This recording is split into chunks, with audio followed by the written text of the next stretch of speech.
Did you know in 2021, Vail Resorts had a snowmaking spill accident, which resulted in dumping 2 million gallons of toxic tainted water into Gore Creek, killing over 100 fish and aquatic wildlife like algae and invertebrates, and it damaged 1.5 miles of the creek. And this is a prized Colorado waterway. This is Gold Medal Waters, which Gold Medal Waters is a place where anglers can come and catch all 4 species of trout: brook, rainbow, cutthroat, and brown. So this clearly was an incident that damaged the river, damaged the creek, but it doesn't go without saying that this is not the first that the creek has seen harm, or it's not the first that this creek, let's put it this way, the creek has been in despair for quite a while.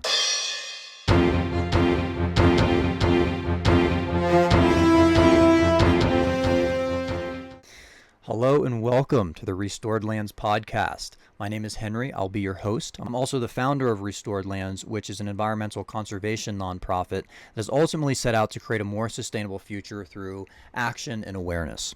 And while we have our toes dipped in a lot of different things, this year one of the big things we're doing is an awareness campaign, and that is in the form of a petition. It's called the Vail Gore Creek Petition, and that's going to be what this whole episode is about. So it's going to be covering what the petition is about, a little bit of the history of Gore Creek. It's going to be talking about the incidents that Vail's gotten themselves into, how they've dealt with these things, how it really does not align with their epic promise and what the epic promise is.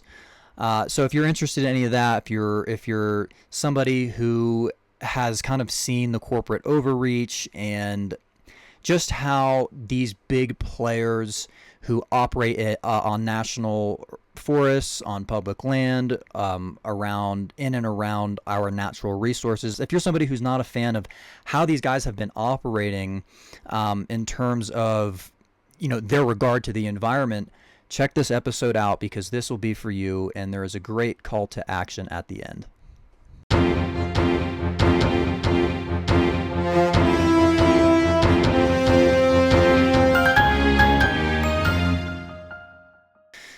This creek, let's put it this way, the creek has been in despair for quite a while. And the reason for that ultimately is urban development. With Vail Resorts, a successful resort coming into that area or being in that area, more people, more residences, more businesses came to that area as well. And that resulted in things like pollutants running off into the river or the creek, from construction. So that was kind of the origin of the Gore Creek's, despair.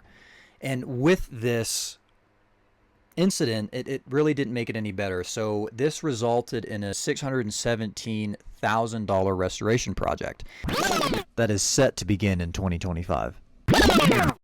And what this petition is trying to draw attention to is the fact that Vail Resorts, a multi-billion-dollar corporate ski monopoly. Also, they have an epic promise, which we'll get into that in a second. But really, what it is a sustainability and stewardship initiative. So, a multi-billion-dollar ski corporation didn't seem to really pick up their end of the slack for this incident. Again, it's a $617,000 project that Vail Resorts paid $249,000 for, relying on local taxpayers and Colorado recreators, basically, to pay the rest. Vail Resorts settled in court for this. This was a $275,000 settlement. $249,000 went to the restoration project. The rest went to, I think it was the water board or something like that, for putting precautions in place. Either way, it wasn't even 50% of the bill. And the fact that they're relying on taxpayers and the people to fund the rest of this project, I see as a problem. And that's really why this petition was started. We want to draw attention and awareness to the fact that, for one, Vail Resorts seemingly is not picking up their end of the deal, and in regards to their epic promise. And we want to draw attention to their track record. So on our website, we've covered a handful, I think closer to 10 different incidents they've been in. and how they've handled it. And like 90% of the time, it doesn't look good on them. It looks pretty bad, and we're going to get into that. So before we do that, I want to say what the Epic Promise is. So the Epic Promise, like I said, is Vail Resorts Stewardship and Sustainability Initiative. And in fact, I'll read that to you right now, exactly what it is. Okay, so the Epic Promise. The Epic Promise is a comprehensive commitment to social responsibility and environmental stewardship. It encompasses a range of initiatives, including charitable giving, community programs, employee support, and a strong focus on achieving zero net operating impact by 2030. This includes goals of zero net emissions, zero waste to landfill, and zero net operating impacts on forest and habitats. And that's really contradicting not just this incident, but all the other incidences, really. And now I will say a handful of the ones that we've covered happened before the Epic Promise took place, or began, which I believe was 2014, and I think it might have been when they changed, leadership might have changed hands. But either way, the Epic Promise began in the 20-teens, and some of the incidents happened beforehand. That doesn't give it any better reason for it to have happened. But it's interesting because this behavior continues, and it seems to have even picked up in the 2020s. So I think with that, we should get into these incidents, what they are, how Vail Resorts handled themselves and handled the incidents. So with that, we'll get right into that.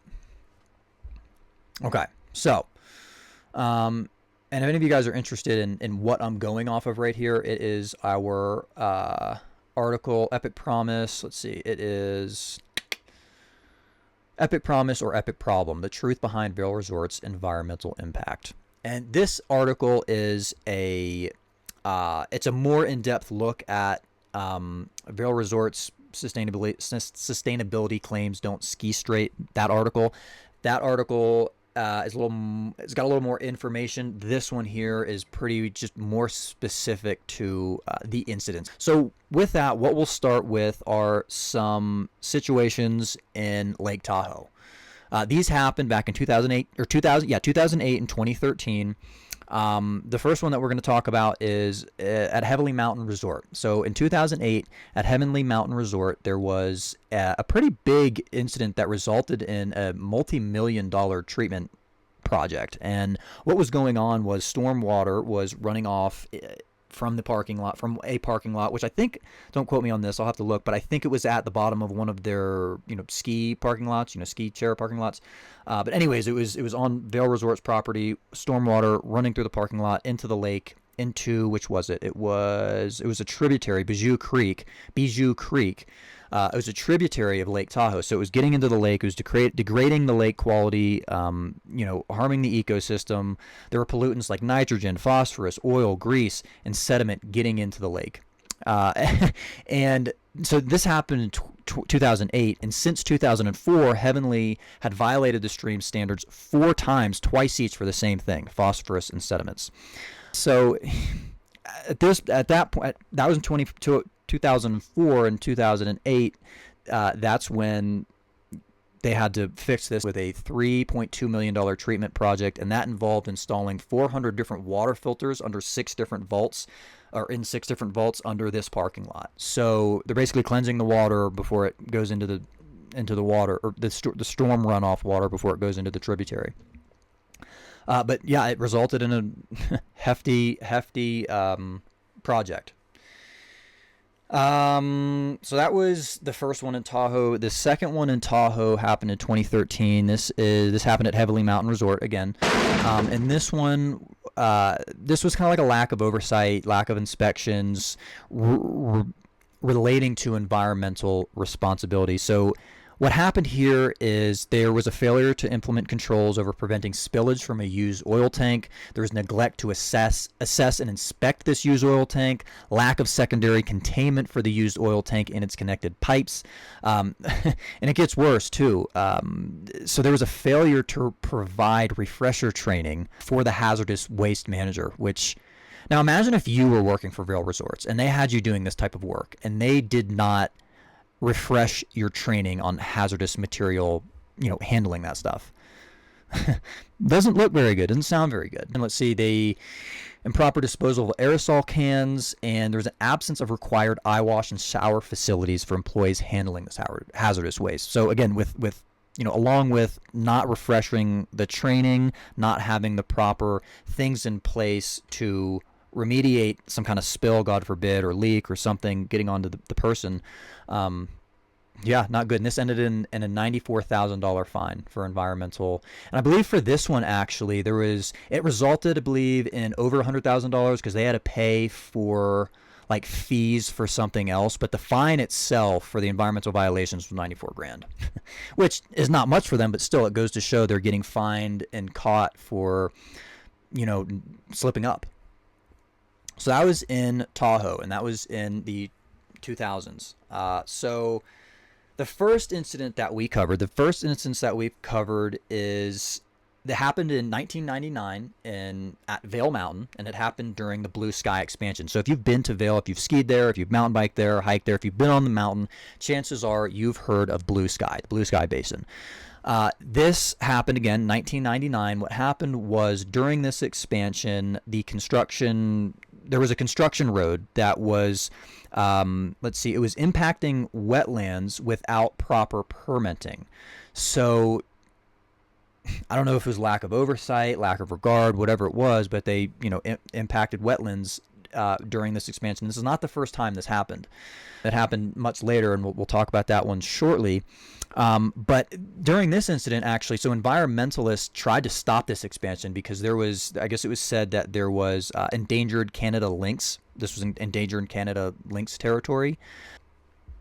Didn't matter, apparently. Now it gets even worse too, because for this incident, now this incident violated the Clean Waters Act, and that's why they got themselves in trouble. So this happened in 99, right? 1999. In 2003, they finally settled. And before I tell you what they settled for, it was said originally that the EPA, Environmental Protection Agency, was considering a $200,000 fine, but somehow that number lowered, and it lowered significantly, over 50%. So the Vail Resorts only ended up getting fined $80,100 for this incident, which is interesting. Why did that happen? I don't know. It could have been, leniency. It could have been the fact that they bring in a lot of money to the county. I don't know. It could have also been the fact that maybe they just know how to navigate the legal system and they know how to drop their fines. Now, I wouldn't be surprised. They're a major corporation. They have big money. They've got big lawyers.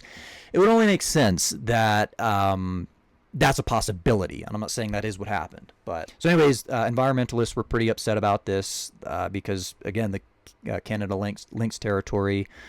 But yeah, I actually even wrote a note in here. Let me see what it is. I'm not going to say that. So this one here is going to be the last one before we dive into the incidents and the things that have happened in the 2020s up till now. So this one here is another one that happened way earlier, dating back to the 1990s, and this was a snowmaking and water use controversy thing. So there have been concerns raised for quite a while about water being taken from the Snake Creek or Snake River for snowmaking use, and it's not just Vail Resorts that has been implicated in this kind of controversy, but this is who we're covering. So if you're interested in who else might be complicated in this or have been, go ahead and online and check it out. But anyways, Keystone is the resort that we're talking about. This is the one in Summit County. Breckenridge is the other one. What's interesting about their whole snowmaking water use controversy is one of the things that really caught my eye was that back in 1999, Keystone tried to get away with, so they wanted to double their water usage from Snake River, and they tried to get away with doing that without any public oversight, which means probably a couple things. They either knew what they were doing was wrong and they didn't want us to know, or they just knew they shouldn't be doing it. And it could be other things too. I don't know, but that could be up for interpretation. Why do you think Vail Resorts tried to take more water from a river that has had controversy to begin with, and why do they try to do that without any public oversight? Another thing that was a little unsettling, and a part of this is a little bit of my opinion and perspective on it, So, kind of look into it yourself. But Keystone stocks the Snake River. Okay. And first, I want to say the Snake River. One of the things that raises controversy is this river is it's inundated by mine pollution. So this mine pollution, let's see, I have in my other article what is actually what it is that's being polluted into the water. But it's this whole pollution is being exacerbated by climate change, warming climate. And that's one of the big things that is, raising the concern, is the fact that, we're pulling water from an ecosystem that is already in decline. The trout, the fish that live in this ecosystem are in decline because of it, and pulling water from it isn't really helping the situation. But I was gonna say, one thing that caught me by not surprised, but one thing I didn't like was, it says Keystone annually stocks this ecosystem. So they annually stock a river, an ecosystem that they're responsible for, in some ways you could say, degrading. And that got me thinking, so if they annually stock this, clearly they need to annually stock it because the fish die or they go away one way or another. And so if they need to annually stock it, that's possibly giving the illusion to anglers and visitors that this is a healthy ecosystem, that this is a healthy stream, and it's not. So that's something to consider. And it's worth mentioning this mine pollution. I don't know if I said it's abandoned mine pollution. It's not, an ongoing mine, it's an abandoned mine, which there's a lot of that out here in Colorado. Okay, so now I want to talk a little bit about the things Vail Resorts have gotten themselves into from 2020 up until now. And we'll start with a project, the McCoy Park expansion. So there's a 250 acre expansion at Beaver Creek, which is, pretty much right next to Vail Mountain in the Vail Valley.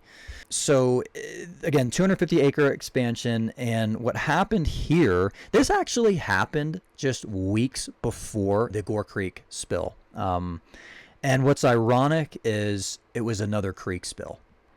And it's just as bad, it sounds like. So what happened was, in 2021, construction waste like oil, garbage, sewage was dumped into the McCoy Creek. This happened from stormwater runoff. So again, another stormwater situation. Got pollutants into the McCoy Creek. Now, this one is interesting to me. This one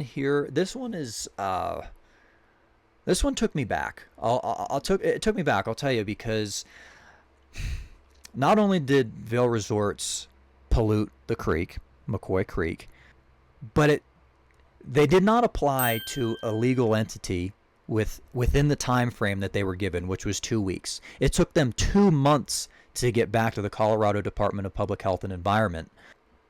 So get this, and it even says here, when this happened, the division said that Vail Resorts, they provided no additional information on why corrective actions were not completed, nor did the company provide a schedule for installation or repair, or a statement of what interim steps were taken to minimize the discharge of pollutants.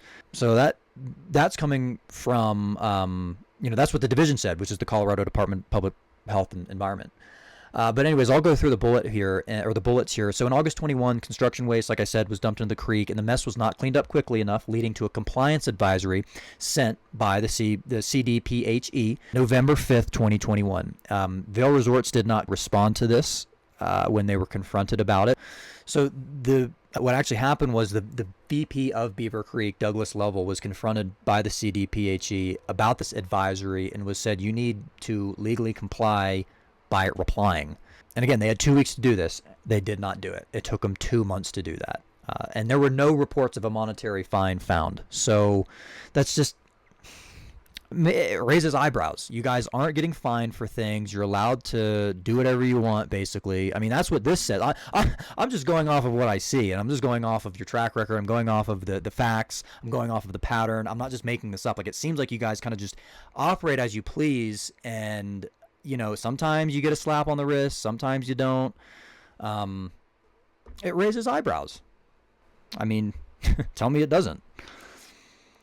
And again, this happened just weeks before the Gore Creek spill. So this brings us to our next incident, which is actually one of the most, in fact, from what I have, this is the most recent impact from Vail Resorts, and this was regarding the 2023 Bergman Bowl expansion. This was a 550-acre expansion, and the incident actually happened in 2022 where construction was halted for environmental violations. And again, they were caught bulldozing through unauthorized, sensitive wetlands. And this was actually an alpine tundra. So if you know what alpine tundra is, it's what's real high up in the mountain. Trees don't grow there. Plant life, doesn't really grow there. It does grow there, but it takes a while to grow. It's sensitive. If it's damaged, it can take a long time to come back. It may never come back. It's sensitive habitat. And that's alpine tundra. And being where Vail Resorts operates in natural resources on forest land, that's just naturally what's there is alpine tundra. So that was this incident where the construction was halted for that. And other than the unauthorized, and this was 2.5 acres of unauthorized sensitive alpine tundra. And this was to make a road. So other than that, there was habitat loss from tree removal. That's pretty obvious from any expansion from these resorts, and increased water diversions from the Snake River and Clinton Reservoir for snowmaking. And this here, it says it resulted in some to call for stricter oversight in Vail's special use permits, which I don't know why that wasn't done earlier, but at that point, which was 2022 at the time, that was what's going on. So the White River National Forest supervisor at the time, I don't know if he still is, but his name is Scott Fitzwilliams. He issued a cease and desist letter for non-compliance, and this is what halted the construction. And he basically said, fix your mistake. And that was that. No fines. Again, no fines, only costing Vail Resorts a season of revenue because they had to prolong their opening date, which I don't know, is that much to Vail, a season of revenue for an expansion? It's not much, So they could, they could probably afford that. And I'm sure they could have afforded a fine. They could have afforded a fine too. But I guess there was nothing awarded, and there's not a whole lot on that as to why. I even wrote a note here that the issue being swiftly corrected through restoration and labeling the mistake as a misunderstanding from the construction crew really minimizes the severity of damaging a rare alpine tundra ecosystem, and it ignores Vail's pattern of environmental lapses, including the 2021 Gore Creek spill and the McCoy Park incident. So the rapid approval of the restoration plan and lack of fine could suggest regulatory leniency, possibly due to Vail's economic influence in Summit County.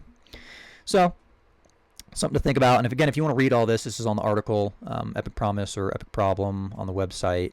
And one last thing before we move on to the next thing is I want to mention something that the general manager of Keystone Resort said in light of this. He says his name is Chris Sorensen, and I don't know if he's still the manager or not, but at the time he was. And it says here, his quotes, "Our priority is preserving and caring for our natural environment. We take our role as stewards of the environment and the National Forest Service land extremely seriously, and we will operate with that at the heart of the work we execute for the restoration plan and the full Bergman Bowl project." So, I kind of reply with saying it kind of carries a little weight. The statement carries a little weight in light of all these recent violations in the 2020s, and it appears consistent with the do it now, ask for forgiveness later approach.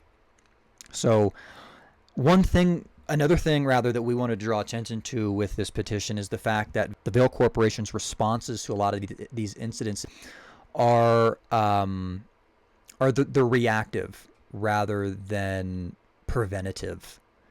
So that kind of goes to show some things right there. It's like they'd rather wait for an incident to happen and fix it than seek it out before it happens and kind of remediate, or not even remediate, mitigate any issue that may be posed. But no, they seem to have a more reactive response versus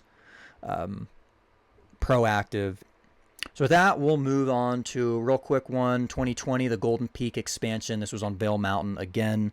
This was just another expansion, 68 acres, increased water consumption for snowmaking, increased water and energy demands showcase Vail's prioritization of growth over sustainability. And there was also tree removal resulting in habitat loss.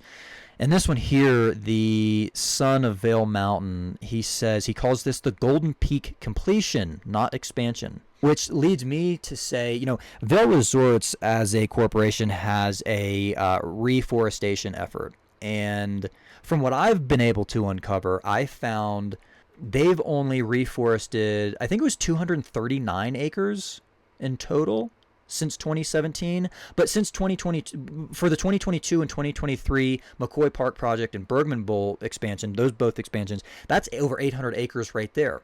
And that's what 2022 and 2023, or 2021, 2022.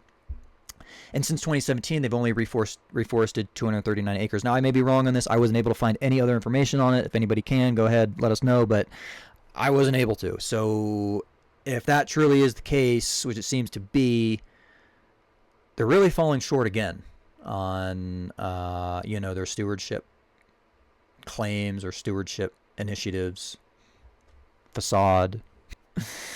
All right, and then that's going to lead us to the last two. Now, before we talk about the very last one, which we're going to end with the Vail Gore Creek petition, we're going to quickly speak on a 2022 effort, which was a failed effort. I'm going to start off with saying that this was a failed effort by Vail Resorts. So what happened was, this was the East Vail housing development in Bighorn Sheep territory. So Vail Resorts, in 2016, they discovered that they owned a parcel of land in East Vail, and they wanted to make workforce housing out of it. So, that's good. They want to make housing, but the problem comes with where they wanted to do it. They wanted to do this in Bighorn Sheep territory, and, Vail, the town of Vail tried to stop this by trying to purchase it multiple times, twice, for $7.8 million and then $12 million. And they also suggested other locations where Vail Resorts can have this housing project. Ultimately, they didn't want to hear it. The corporation didn't want to hear it, and they decided to proceed with developing in Bighorn Sheep territory. So what the town of Vail did was said, no, you're not going to do that, and we're going to exercise our use of eminent domain. So they basically stopped Vail Resorts from being able to develop there. And what the corporation did was they decided to take the town of Vail to court for a misuse of emergency ordinance. They said, you can't use eminent domain for this. This isn't right. And what happened was, in court, was the court decided to side with the town of Vail and said, you guys will not, the Vail Resorts, the Vail Corporation, will not be developing on the Bighorn Sheep territory. So the town of Vail won that one. And it's kind of cool because the Vail Corporation took the town of Vail to court and lost. So it's almost like they're just trying to bulldoze their way. It seems like they're almost trying to bulldoze their way to the finish line, if you will. It's like, well, if you guys aren't going to listen to us, we're going to take you to court, and we're going to use our lawyers and try to make it stick. And, so I even wrote here, let's see, did I write on this one? I think I even wrote here, this gives another opportunity. Yeah, this incident right here gives observers another chance to consider Vail's priorities right here. And I actually remember living in Vail, or in the area when this was going on. So eventually the town of Vail ended up buying this parcel of land for $17.5 million in 2023, and then Vail Resorts in 2024 dropped the appeals for this for housing partnership elsewhere. So the sheep habitat was saved, so that's good. But again, it just kind of, opens or raises the veil and opens, the curtains to see like what Vail's doing, how they seem to be operating, what their morals seem to be, which seems to be, growth, profit, image. Epic Promise seems to be an image thing. The Epic Promise seems to be something that they have in place, which, don't get me wrong, the Epic Promise does some great things, and that's awesome. And if you're interested in what those are, you're more than welcome to go Google and see what they do. But you can't do these great things and use this like PR campaign. You can't use this PR as a shield, okay? You can't use your sustainability and stewardship PR as a shield to go out and do, wreak havoc, do what you want, operate how you will. And it seems as though that could be a possibility because, when you read things like by 2030, Vail Resorts wants to have a zero net operating impact on forests and habitats. Well, they don't really seem to be on the right track when you even just look at the 2020s alone. So it makes you scratch your head and say, what's going on here? So if you guys are claiming this, you guys really aren't living up to this, and that warrants attention being drawn. So I guess we'll end up with, we're going to finish up with the ninth incident that we've covered. Wow, that's a laundry list. This is the one that this whole thing is about. This whole awareness campaign has been spurred and sparked with. This is the 2021 Gore Creek snowmaking spill in Vail, Colorado. And again, we'll quickly go over it. This damaged 1.5 miles of gold medal waters, which is state protected waters where you can catch all 4 species of trout: rainbow, brook, brown, cutthroat. It killed 120 fish and other aquatic wildlife. There was no dollar amount given as to the damages that were done. There was only a settlement made, and there was also no liability claimed for this incident. And that was to avoid any further legal accountability, which that kind of speaks to issues with the system itself. But, it's just, again, another revealing element to all of this, that you can't say, oh, we did it, sorry.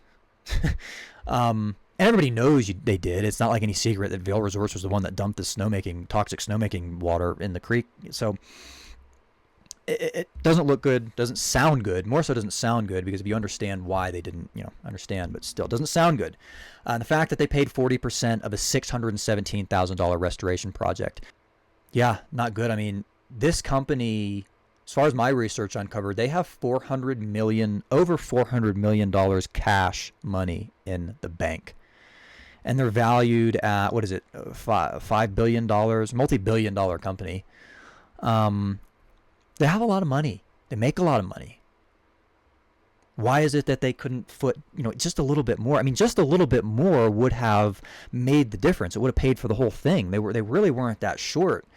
I think we the people are coming up with $367,000, which I want to quickly say, $200,000 is coming from Colorado Parks and Wildlife. That money is being granted to the Eagle Valley Trout Unlimited.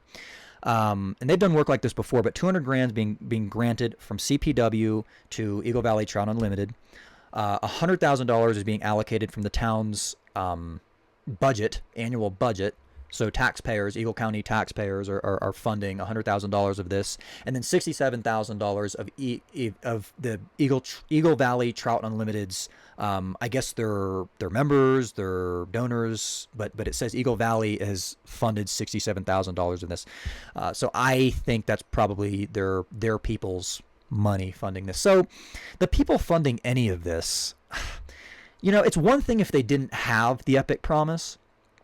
But it's a completely different thing that they do have the Epic Promise and not picking up this kind of slack, which really is kind of minimal. It doesn't look good, and especially when they've gotten themselves in so much hot water in the 2020s. It just was really a good opportunity for them to pick up the slack, do good for the community, do good for the environment, show that they really are about their Epic Promise, but they didn't do that. So, and again, just weeks prior, the McCoy Park incident happened. I mean, that's disgusting. Sewage dumping into the lake, algicide. That's what and as far as and that was McCoy Creek. But as far as the Gore Creek, the toxicity that was in there was from algicide. So what happened was there was a snowmaking pond. There was a pond that held snowmaking water, and they treated that water with algicide, and that's what leaked into the creek. So lack of oversight, lack of a lot of things, really.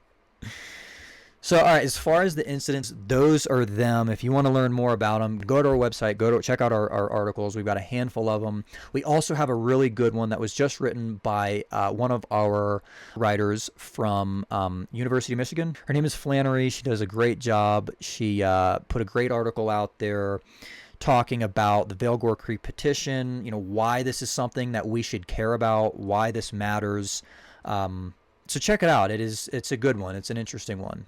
And she stays pretty neutral, which is something she does much better than I can do. Which we are staying very neutral as we can on this. Like, I want to make it very clear.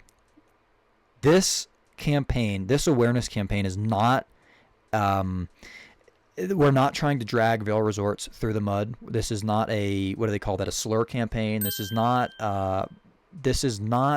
trying to say, Vail Resorts, you suck, you're the bad guy, bad. No. Look, we know Vail Resorts can be world-class, exemplary stewards of the environment, of communities. We know they could do that. They have the resources, they have the funding, they have the means to do it, but they're not doing it. So this whole thing, what I would love to do is be able to show Vail Resorts, hey, the people are seeing what you're doing and we don't approve of this and we know you could do better. So why don't we raise the bar and get there? So again, we're trying to raise the standard for not just Vail, but say this has success. This can show other corporations and other people that are players in not just the ski industry, but the environment, people that operate in the environment. It can show these folks and these entities that the people are watching and we will hold you accountable because this is our land too. And that's a point that I'd like to make is for people like Vail Resorts, making millions of dollars, profiting millions of dollars off our natural resources, they really do have an obligation to truly lead and, not just market themselves, but they have an obligation to truly set examples. And we know they could do that. And we know a lot of other people can do that too. But Vail Resorts being in the place that they are, as far as a world-class ski resort, world-renowned, and they are doing some great things, like all of their, like their plastic and stuff like that. It's compostable plastic at their ski resorts. They're doing a number of things, and I'll say it's great, but they could be doing better, and they could be doing more, especially since they say that's kind of what they're doing. So we're trying to just keep you in check. Keep you in check. You guys are kind of down here. We need to at least keep you in check with your epic promise, okay? And that's what we're doing. So, all right. So that is basically covering the incidents, what the petition is about, what we're trying to accomplish with the petition. Now, if you want to sign the petition, it's on change.org. Just go to www.change.org/Vail Gore Creek Petition. You'll find it. You can also go to our website, restoredlandsnonprofit.com.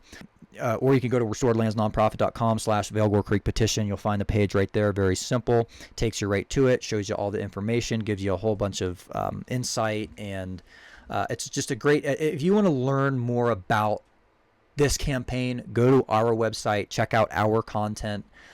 And I mean, you just listened to the podcast, so you know more than most people.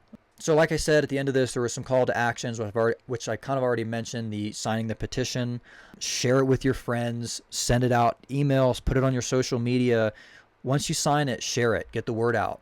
We really need that. It really makes a big difference the more people share it. If you guys can consider donating, that'd be super awesome. You can also consider getting some merchandise. We've got some stickers. We've got some hats for sale if you want to represent us or kind of support our initiatives. You can check that out. Pretty good pricing too. Nothing gorge worthy.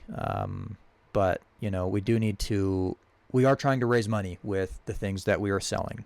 So please keep that in mind. Right now we're doing fundraising. We're doing these awareness campaigns. We're doing a lot of different things that we're trying to utilize to get our name out there and have a presence. Cool. All right, guys. Well, that's pretty much it. That wraps up our first podcast. If you guys want to see more of what we're doing, check out our website. And thank you so much for listening. I really look forward to doing more of these with you guys and giving the folks a place to learn about what we're doing, hear our information, and get involved. So that's another thing, guys. Check out our website. Go to the Get Involved page. There's like almost a dozen different ways you guys can get involved. There's something for absolutely everybody. Even if you're somebody that doesn't even like to go outside, you just want to sit on the computer and do that type of stuff, there's something for you. If you're somebody that has something to contribute, the environment welcomes you. So again, thank you guys for listening. We will see you in the next one. Thanks.